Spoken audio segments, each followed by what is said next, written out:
quote, everything should be made as simple as possible, but not simpler. So keeping it simple is very useful.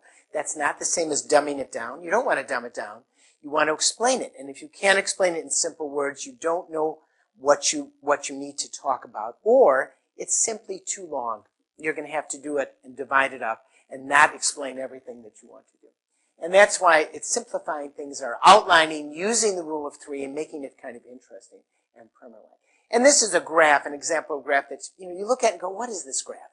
It's really complex. It's about cancer and heart disease, and you look at it, and then immediately after about 2 or 3 seconds, you go, well, do I really have to do this? It takes work. And I'm going to explain where that comes, because as I go into the deep dive, why this is really not a good graph. If you are here, this is your age, unless you're actually going to sit here for 15 minutes, it's kind of worthless. That's a much better graph, right? Life is looking up. We're going up higher. It doesn't give all the information, but it shows that we're living longer and longer and longer, and may then emote and give you the information that you want to have.